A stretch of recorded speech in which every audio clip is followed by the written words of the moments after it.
저는 요즘에 이 바울을 묵상하며 그 바울 안에서 제 자신을 찾고 또 오늘 저의 삶에 대한 조명을 그 말씀 안에서 다시 해보면서 하루하루를 생활합니다. 매일 저의 생각은 온통 바울에 빠져있다 해도 과언이 아닐 것입니다. 며칠 전 새벽이었어요. 잠이 막 깨기 전에 어디선가 저에게 이런 소리가 들려왔습니다. 십자가와 부활을 믿는다면 그것 하나 해결을 못해? 용서가 안 돼? 이러시는 거예요. 듣고 깜짝 놀라면서 내 입술에 그 말을 나도 모르게 반복을 했어요. 십자가와 부활을 믿는다면서 그것 하나 해결이 안 돼? 용서가 안 돼? 충격이었습니다. 그리고는 갑자기 제 침상에서 제 안에 용서한다는 마음이 막 솟아오르더라고요. 성령께서 제 마음에 베푸신 용서에 대한 기름 부으심이었습니다. 잠이 막 깨는 순간 들려주신 그 음성은 주님이 저를 부르신 주의 부르심임을 저는 알았습니다. 지나온 저의 삶에서 용서한다고 말은 수없이 하지만 도저히 내 마음 깊은 곳에서 지워지지 않는 분노심이 있었습니다. 주님은 저에게 그것을 내려놓도록 요구하셨고 진정으로 복음 안에서의 기쁨과 삶을 회복하기를 원하셨습니다. 사실 생각해보면 언제든지 나에게 상처를 주었던 가해자는 다 잊어버리고 살지 않습니까? 다만 내 안에 남아있는 그 피해의식이 저를 붙잡고 괴롭히고 있는 거죠. 저는 주님의 이 부르심 앞에 순종하기로 결심했고 또 용서를 제 마음에서 결단했습니다.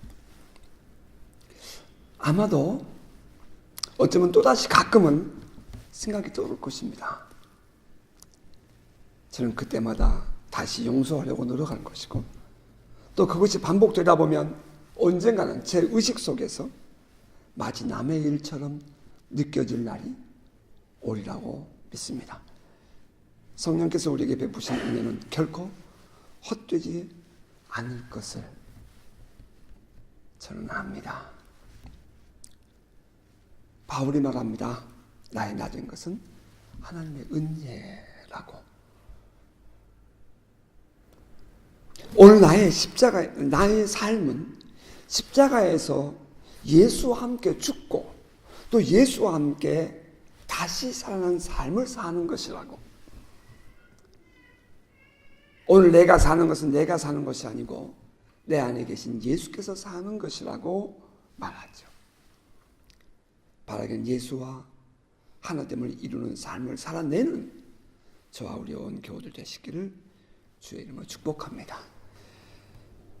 오늘의 본문은 사도 바울이 로마로 붙잡혀 가기 전 마지막 변호 혹은 설교 혹은 복음 전도의 내용을 담고 있습니다. 베스토 총독이 아그리빠 왕 부부와 선부장 그리고 시중에 많은 높은 사람들 초청한 자리였습니다.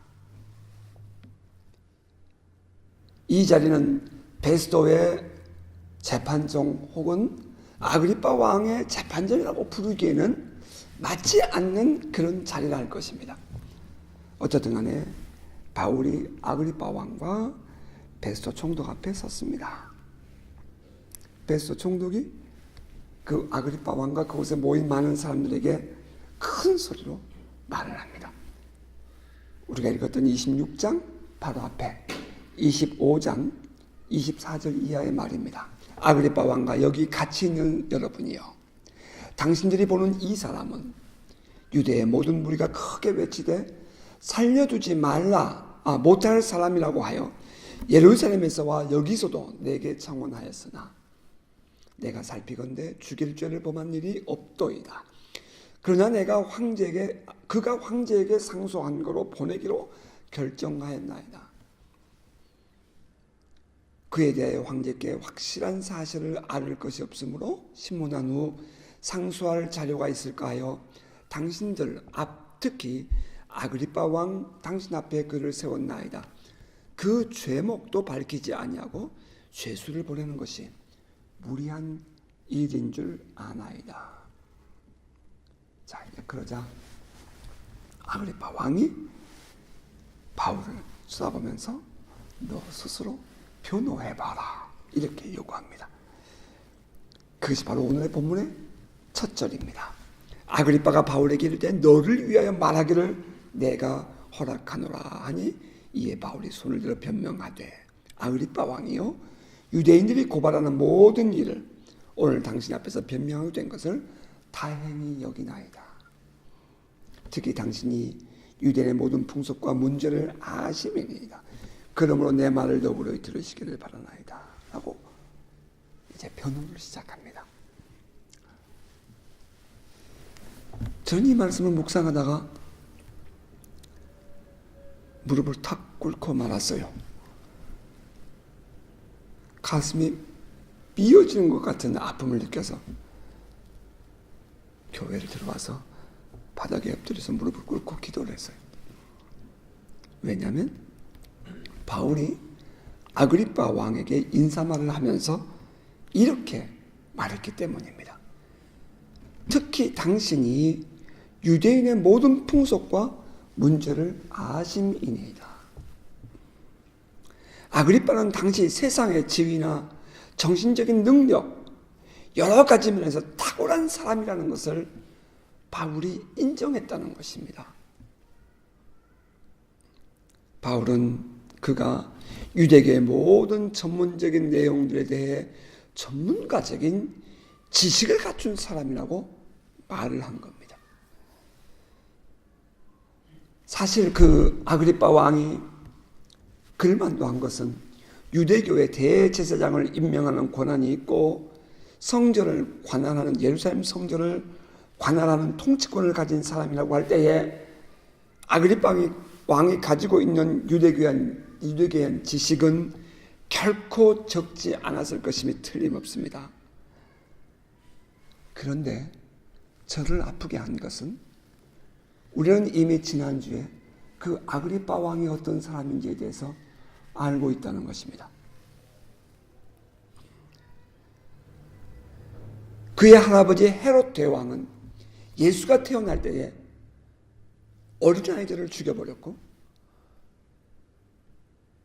자기 동생의 아내를 겁탈하고 그것을 지적하는 세례요한을 목베어 죽인 사람입니다.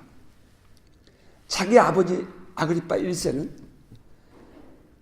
사도 중에 첫 번째 순교자였던 야고보의 목을 벤자고 베드로를 죽이려고 발버둥을 치던 사람입니다. 그들의 사생활은 부도덕하게 짝이 없고 모든 유대의 역사가들은 이 3대는 아주 버림받아 마땅한 사람들이라고 지적을 했습니다.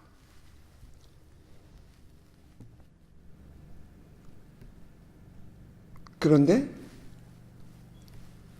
그 아그리빠 왕이 유대교의 풍속과 문화와 삶을 너무나도 잘 알고 있었고 능통한 사람이었고 종교적인 지도자였던 대제사장을 임명할 권한을 가진 사람이었다는 것입니다.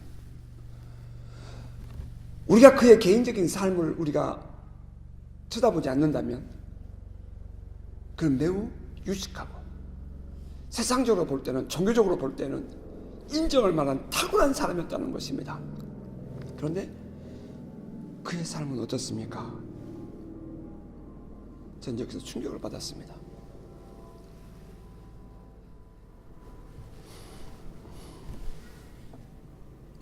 유대교의 탁월한 지식을 가지고 있는 사람, 바울조차 그를 인정하고 유대의 이스라엘의 역사가들은 그의 탁월한 유대교적인 지식을 인정한 사람이었다는 것입니다. 저는 여기서 정말 살아계신 예수를 만난 사람과 그렇지 않고 종교적인 신앙생활을 하는 사람과의 차이를 저는 깨닫게 되었습니다. 아그리빠 왕과 그 앞에 선 바울, 한 사람은 왕복을 입고 보좌에 앉아있고 또 한 사람은 죄수복을 입고 신문을 받는 자리에 섰습니다. 한 사람은 랍비 저술가들조차도 인정하듯이 히브리 종교의 온갖 전문적인 내용들을 훤히 알고 있는 사람이었고, 또 한 사람은 그와 마찬가지로 히브리 종교의 온갖 전문적인 내용을 훤히 알지만 더 나아가서 그것의 영적인 가치와 목적들까지 알고 있는 사람이었습니다. 한 사람은 죄악과 더러움으로 가득 찬 사람이었다면 또 한 사람은 그 죄의 지배로부터 구원받은 기쁨을 누리고 있는 사람이었습니다. 한 사람은 겉으로는 왕이었지만 실상은 노예와 같은 삶을 사는 사람이었고, 또 한 사람은 겉으로는 죄수였지만 실상은 왕 같은 사람이었습니다.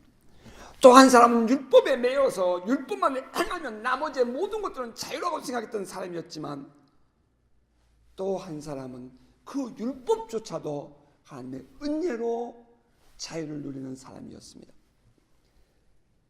생각해보면 이것은 오늘날 세상의 종교적인 법정과 하나도 다를 바 없는 그런 상황이었죠. 종교적인 행위에 붙잡혀 참된 진리 안에서의 자유를 모르는 사람들이 진정으로 예수의 십자가와 부활 안에서 누리는 기쁨과 감격을 무시하는 언행을 일삼는 모습을 보는 것만큼 우리 안에 아픔을 느끼게 하는 일은 없습니다. 살아계신 주님을 만났습니다. 주의 음성을 내가 들었습니다. 내가 하늘의 표적과 기사를 보았습니다. 하늘의 만나를 내가 맛보았습니다. 그럴 때에 저 종교적인 세상 사람들은, 교회 안에 또 다른 종교적인 사람들은 조롱하고 비웃고 정죄했습니다. 또 정죄합니다. 그것이 오늘의 본문 속에 들어있다는 말입니다. 바울이 이제 그 아그리빠 왕과 천부장 베스토 총독, 그 많은 유력한 사람들 앞에서 이제 변호를 시작합니다. 내가 처음부터 내 민족과 더불어 예루살렘에서 젊었을 때 생활한 상황을 유대인이 다 아는 바라. 그렇죠. 사내들은 공회의 회원이었으니까요. 더군다나 가말리엘의 문화생이었으니까요. 일찍부터 나를 알았으니 그들이 증언하려 하면 내가 우리 종교의 가장 엄한 팔을 따라 바리새인의 생활을 하였다고 할 것이라. 이제도 여기 서서 심은받는 것은 하나님이 우리 조상에게 약속하신 것을 바라는 까닭이니 이 약속은 우리 12지파가 밤낮으로 간절히 하나님을 받들어 섬김으로 얻기를 바라는 바인데, 그게 뭐죠? 그 12지파가 간절히 바라는 게 뭐예요? 그리스도가 오시는, 메시아가 오시는 것 아니었습니까? 나도 그것 때문에 내가 메시아를 기다렸던 것이다, 이 말입니다. 아그리빠 왕이여, 이 소망으로 말미암아 내가 유대인들에게 고소를 당하는 것이니이다. 사실 이 바울을 고발하고 있는 유대의 지도자들은 바울을 전혀 모르는 사람들은 아니었습니다. 한 동료들이었어요. 어쩌면 아그리빠 2세조차도, 지금 이 아그리빠 왕이라고 기록된 이 사람조차도 바울을 알고 있었을지도 모릅니다. 왜냐하면 한 시절을 같이 산 사람으로 가말리엘의 문화생이었고 사내들인 공회의 공회원이었기 때문입니다. 성경학자들에 의하면 예수님과 바울은 9살 차이라고 말합니다. 예수가 십자가에서 죽으신 것이 AD 30년이라면 다메섹 도상에서 부활하신 예수를 만난 이 바울의 사건은 AD 33년이랍니다. 불과 3년밖에 차이가 나지 않는 것입니다. 그렇다면 예수를 십자가에 못 박은 사건에 대해서 바울은 누구보다 잘 알고 있었을 것이고, 또 예수가 왜 십자가에 못 박혔는지에 대해서 조금 더 흔들리지 않는 신학적이고 교리적인 신앙을 바울은 가지고 있었을 것임에 틀림없습니다.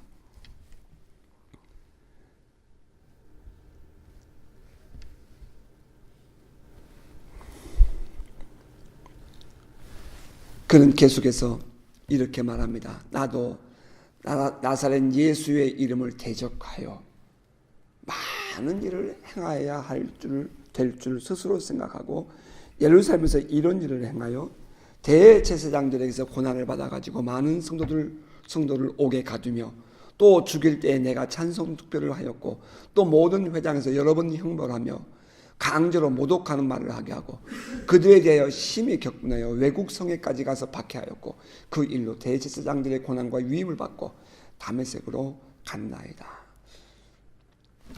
이 바울이 지금 그 왕 앞에서 아그리빠 왕 앞에서 말하는 이 내용 들어보면 사실이잖아요. 근데 우리는 이 내용 그 뒤에 이면에 들어있는 바울의 마음이 보여집니다. 바울이 왜 그렇게 예수를 박해했다고요? 바울이 왜 그렇게 예수 믿는 사람들을 감옥에 집어넣고 왜 그들을 이렇게 형벌에 집어던졌다고요? 왜라고요? 하는 질문을 가져보는 것입니다. 그가 이렇게 고백을 했어요. 열심으로. 율법적인 신앙생활에 젖어 있는 사람들에게서 보이는 보편적인 신앙 형태, 그것은 열심입니다. 여러분 잘 보셔야 돼요. 정말 이 열심 있는 신앙인들의 모습은 말입니다.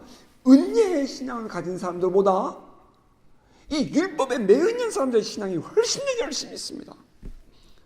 그렇게 해야 땡땡땡땡. 내가 이렇게 해야 땡땡땡땡. 이렇게 생각한단 말이에요. 그러니까 그들은 항상 열심입니다. 매사가 열심입니다.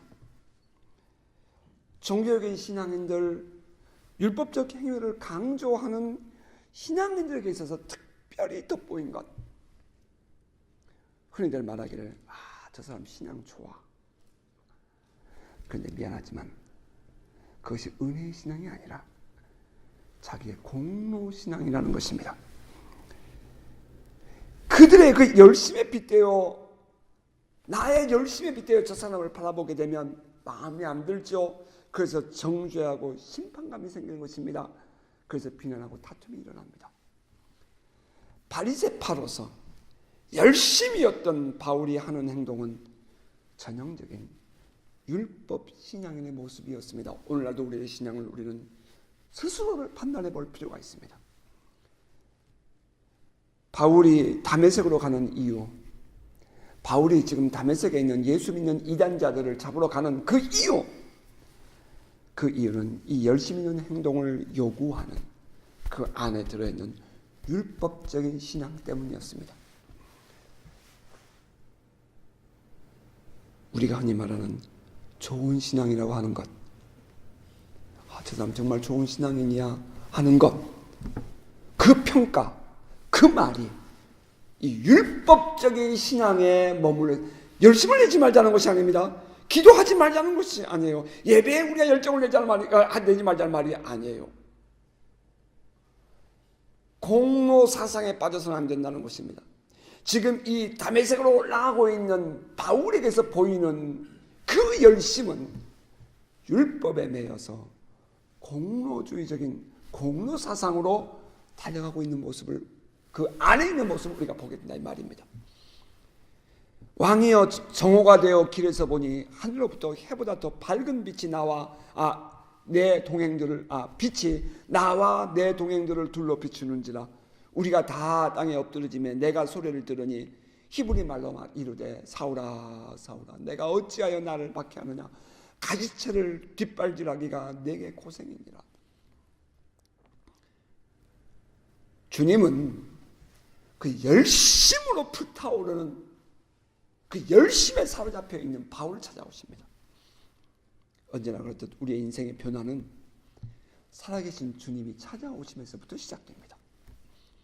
우리 인생의 혁명적인 변화, 우리 인생의 새로운 삶으로의 거듭남, 내 삶의 새로운 가치관에 활짝 열리는 그런 혁명적인 변화, 그것은 지식으로 되는 것이 아니고 누구의 교훈으로 되는 것이 아니라 주님이 내 인생에 찾아오시면서부터 시작됩니다.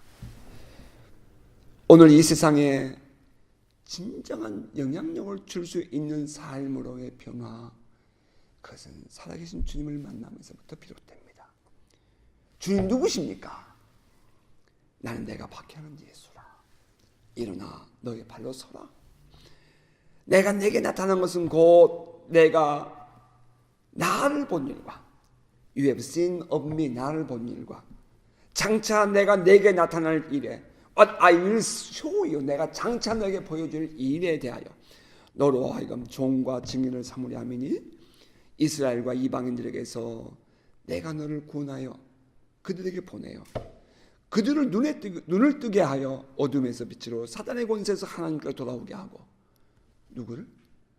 이방인들과 이스라엘 사람들을.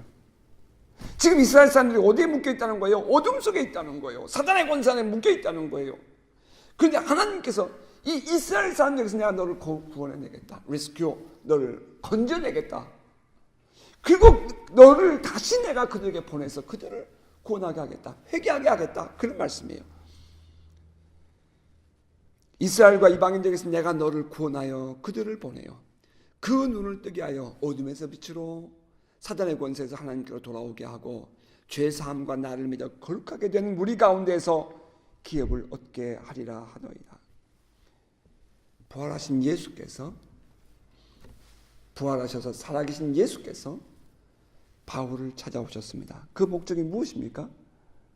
바울 한 사람을 구원하기 위함이 아니라 그를 주님의 종이 되고 주님의 증인이 되게 하고자 하심이었습니다. 누구에게? 스스로 자칭 하나님의 선택받은 사람이라고 말하고 있었던 그 율법에 매여 있는 이스라엘 사람들과 그리고 아직도 하나님을 알지 못하고 예수를 알지 못하는 이방인들에게 어떤 일에 대해 증인이 되게 하신다고요? 너가 만난 지금 You have seen of me, 네가 만나고 있는 이 부활한 나, 너가 본 일, 너가 십자가에서 나를 못 박아 죽일 때 보았던 일, 그리고 내가 부활한 이후에 내가 하나님 보좌 우편에 앉아있는 이 사실, 그것에 대해 내가 증인이 되게 하겠다. 그리고 앞으로 장차 너에게 보일 일, I will show you, 내가 너에게 보일 일, 그 일들에 대해서 내가 많은 사람들에게 내 종이 되어 증인이 되게 하겠다 하는 목적이었던 것입니다. 찾아오신 예수님은 바울에게 이렇게 말씀하셨습니다. 이스라엘과 이방인들에게서 내가 너를 구원하여 그들에게 보내요. 하나님이 우리를 부르심은 우리를 보내신 목적이 있는 것입니다. 하나님 우리를 구원하신 것은 우리를 예수 믿어 구원받고 하나님 백성 되게 하는 데 목적이 있는 것이 아니라 우리가 예수 믿고 구원받은 이후에 나아가서 또 다른 영혼들에게 예수 그리스도의 증인이 되게 하는 것이 목적인 것입니다. 다시 말하면 오늘날 우리말로 말하면 전도하는 것이 주님께서 우리를 부르신 목적인 것입니다. 여기에 이스라엘 누구입니까? 스스로 하나님께서 선택받은 민족이라고 자부하는 사람들은 아니던가요? 그래서 열심으로 율법을 따르고 아주 종교적인 행위를 거기에서는 어긋나지 않게 살아왔던 그런 사람들은 아니었던가요? 그래서 심지어는 사람을 죽이기까지 했던 하나님의 백성들이었습니다. 그런데 그들에게서 내가 너를 구원해내고 I will rescue you from your own people and from the Gentiles. 그리고 I am sending you to them. 내가 너를 그들에게 보내노라. 이렇게 말씀하십니다.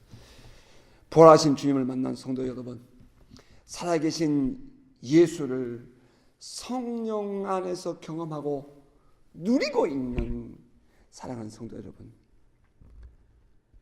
종교적인 신앙인들의 환경에서 벗어나야 합니다. 정말 부활하신 예수를 만난 이 신앙은, 우리를 만난 이 신앙이 종교적이고 율법적인 그런 신앙인들로부터 벗어나야 합니다. 이것이 주님이 우리를 부르신 목적입니다. 첫째, 바울을 찾아오신 예수께서 바울에게 말씀하시듯이 그들로부터 구원받고 구조받는 은혜가 있기를 축복합니다. 어둠에서 빛으로 사단의 권세에서 하나님께로 돌아오고 죄 사함과 예수를 믿어 거룩하게 된 성도들 가운데 기업을 얻는 은혜가 있기를 주의 이름으로 축복합니다. 아픈 이야기지만 성경 지식과 율법적이며 윤리적인 어떤 행위가 우리를 구원하지 못합니다. 여러분 잘 기억하시기 바랍니다. 한 번 더 할까요? 성경 지식과 율법적이며 윤리적인 어떤 행위가 우리를 구원하지 못합니다. 오직 부활하신 예수를 참으로 만나는 것만이 우리를 구원으로 이끕니다. 성령으로 말미암아 살아계신 예수를 깊이 경험하는 은혜가 있기를 바랍니다. 왜 주님이 바울을 만나 주셨습니까? 왜 주님이 우리를 만나 주셨습니까? 그것은 우리로 하여금 이 세상에서 주님의 증인이 되게 하기 위하심이었습니다. 예수의 증인되는 것입니다. 이 복음을 전하라고 우리를 만나 주신 것입니다. 여러분 바울을 보십시오. 부활하신 예수를 만난 후 그는 그의 인생이 완전히 바뀌었습니다. 그는 어디를 가든지 무엇을 하든지 예수를 그의 삶 속에서 증거하는 삶을 삽니다. 심지어는 감옥에 붙잡혀 있는 동안에도 또다시 부활하신 예수를 증언합니다. 그 재판정에서 말이죠, 아그리빠 왕이 이거 마지막 기회입니다. 마지막 기회예요. 이제 예루살렘은 이 재판 끝난 이후에 이 바울은 아그리빠 왕 앞에서의 이 변호한 이후에 그는 로마로 죄수의 몸으로 이제 붙잡혀 갑니다. 다시는 이 가나안 땅에 돌아오지 못합니다. 그 마지막 순간에도 바울은 말합니다.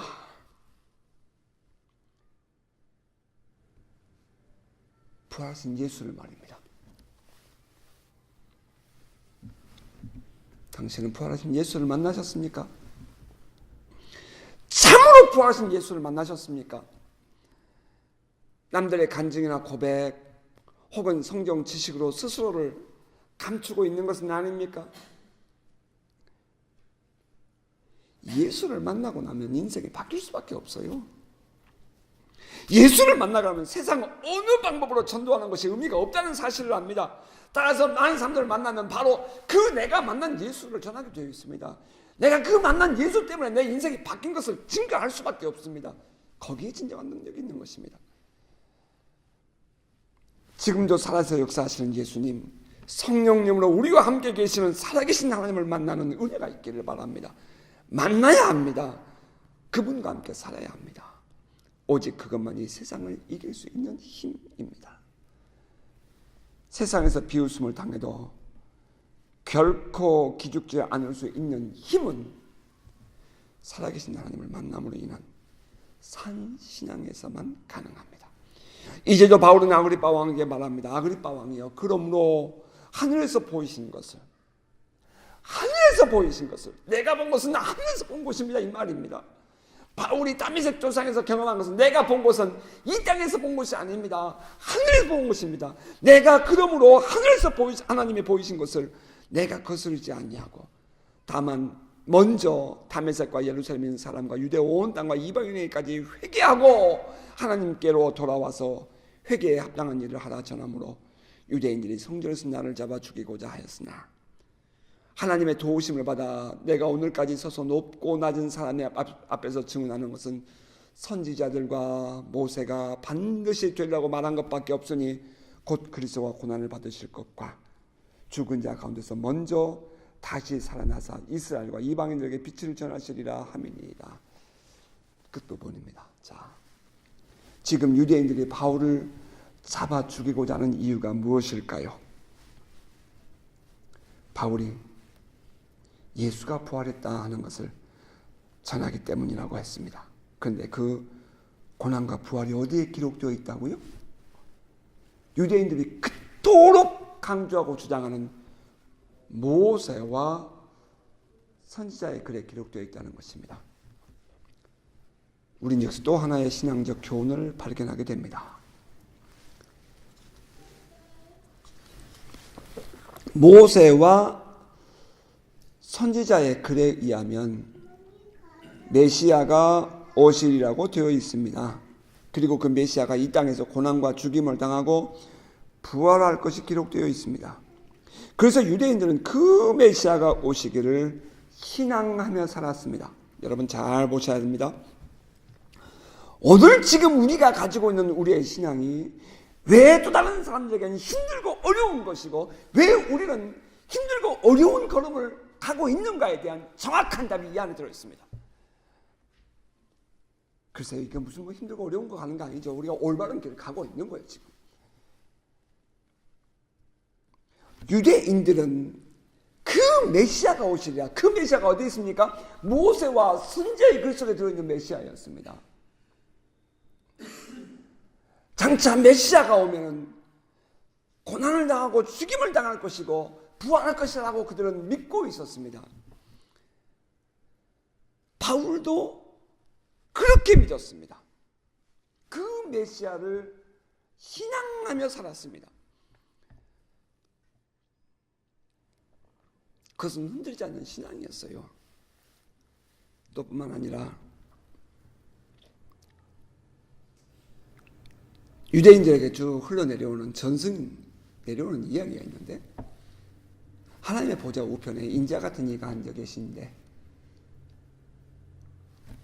하나님과 영광과 권능이 동일하더라.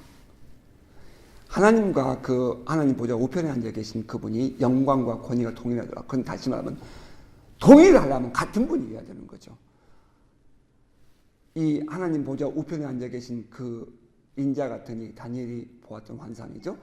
에스겔이 보았던 환상입니다. 또한 그 많은 이 그 구약의 선지자들이 보았던 환상이에요. 하나님 보좌 우편에 앉은 인자 같은 그분이 바로 메시아인데, 그분이 우리에게 오셔서 우리를 구원하시리라 하는 것이 유대인들에겐 전승 내려오는 이야기였어요. 유대인들은 그것을 믿고 살았단 말입니다. 그런데 그 인자, the Son of Man, 그 인자가 이 땅에 오시면 우리가 구원을 받으리라. 근데 그분이 그 앞에 있는 내용과 이 메시아가 오셔서 메시아가 오셔서 고난당하고 죽으시고 부활하시라는 이 메시아와 인자는 동일한 분으로 모두가 다 유대인들은 인정하고 있었다 이 말이에요. 그래서 그분이 오시리라, 그분이 오시리라, 인자가 오시리라, 인자가 오시리라, 그렇게 신앙하고 살았거든요.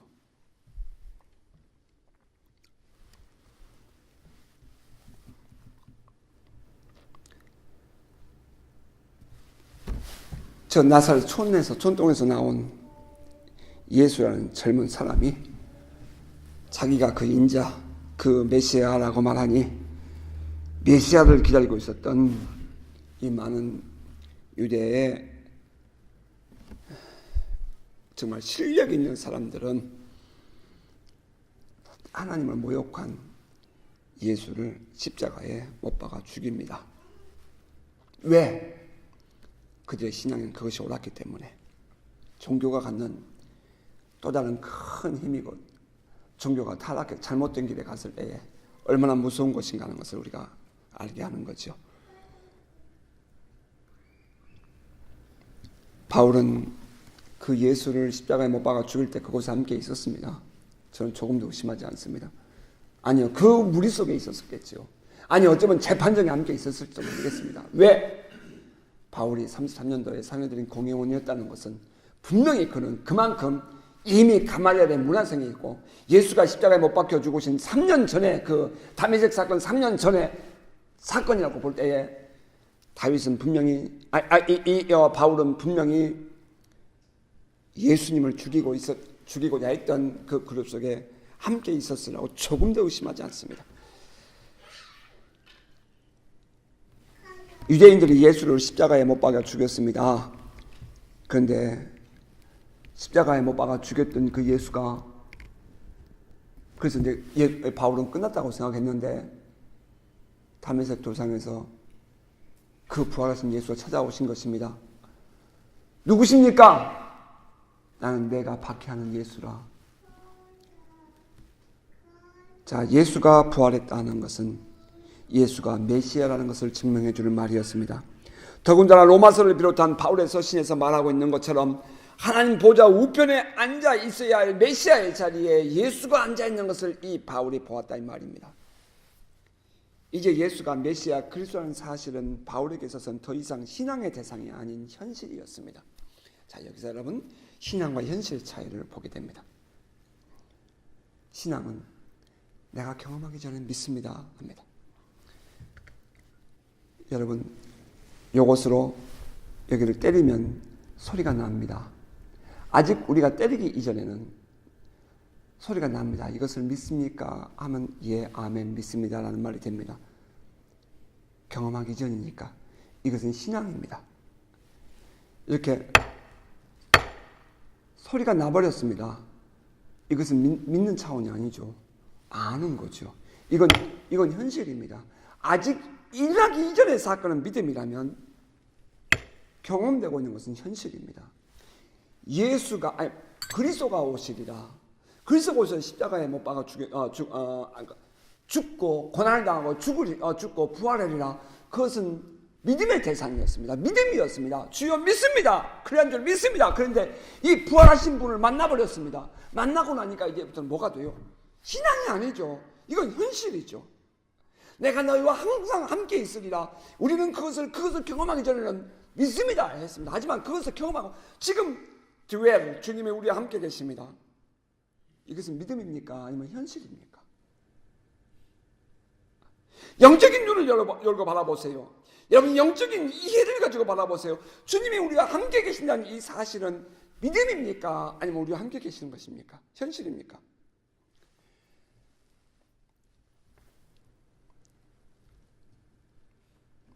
이제 이 바울에게뿐 아니라 우리에게도 부활하신 주님은 신앙의 대상이 아니라 우리와 함께 계신 현실입니다. 여기서 지난날 우리가 만난 살아계신 하나님에 대한 가치를 다시 한번 확인하게 보게 되는 것입니다.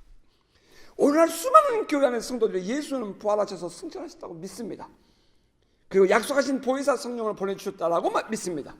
그러나 막상 성령께서 우리의 삶의 현실 속에 나타났다 하면 거부하고 분노합니다. 여러분, 사고의 틀이 딱 느껴지시죠? 패러다임이? 우리는 여기서 유대인들이 예수가 부활하셨다고 말하는 바울에게 분노하는 이유를 똑같이 보게 되는 것입니다. 지금도 성령은 우리와 함께 계십니다. 여러분, 아멘입니까? 지금도 하나님 나라는 우리 안에 이루어지고 있습니다. 여러분, 아멘입니까?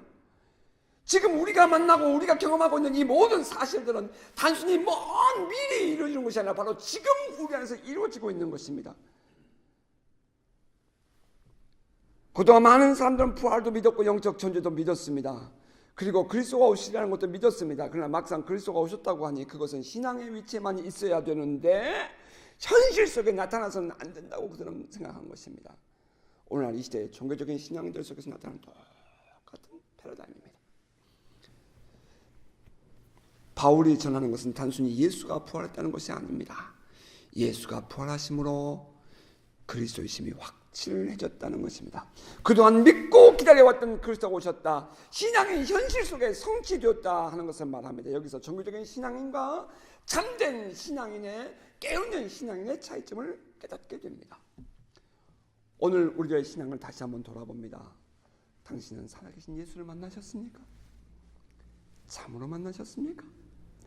내가 너희와 항상 함께 있으라 하신 그 말씀은 막연한 신앙의 지식입니까? 아니면 지금 나와 함께 계신 주님에 대한 확신입니까? 살아계신 예수께서 성령으로 찾아오셔서 당신을 만나주신 경험이 있는가 하는 것입니다. 살아계신 하나님을 실제로 만나고 경험하여 그동안 막연하게 믿었던 기독교라는 종교가 이제는 확실해져서 당신의 삶을 바꿀 만한 가치가 있는가 하는 질문입니다. 바울은 자기를 변호하라는 아그리빠 왕의 말에 대해 자기를 변호하는 것이 아니라 예수가 그리스도라 하는 사실을 외쳤습니다. 예수는 부활하셨다. 십자가에 죽은 예수가 다시 살아나셨다. 그리고 그 부활하신 예수를 내가 만났다 하는 이 사실은 바울의 인생이 바뀌는 인생 최대의 혁명적인 사건이었습니다. 이것이 바울이 로마로 붙잡혀 가기 전 그곳의 마지막 변명의 기회였습니다. 그런데 그때에도 바울은 여전히 부활하신 예수가 진정한 그리스도라고 외쳤습니다. 오직 살아계신 예수, 살아계신 하나님의 영이신 성령님, 그 살아계신 예수, 살아계신 성령이 오늘 우리와 함께 계십니다. 그리고 우리 안에 함께 거하시며 역사하십니다. 우리에게 찾아오시고 우리에게 말씀하시고 또한 우리를 보호하시고 우리를 구원하십니다. 오늘 우리의 삶 속에 그 살아계신 하나님이 함께 하십니다. 우리는 그분을 섬기며 예배합니다. 그 살아계신 하나님을 오늘도 우리의 삶에서, 오늘 이 자리에서 웰컴합니다. 주님 오시옵소서. 환영합니다. 그리고 주님의 이루실 일들을 기쁨으로 기대합니다. 사랑하는 성도 여러분, 우리 주님은 지금도 우리와 함께 계십니다. 무엇이 두려워서 우리가 만난 살아계신 주님을 말 못할 것입니까? 오늘도 주님을 사랑하고 주님과 교제를 누리며 주님과 함께 사는 그 삶에 대해서 더 목말라하고 오늘 나와 함께 계신 주님을 인식하고 담대하게 살아가는 믿음의 성도 되시기를 주의 이름으로 축복합니다. 아멘.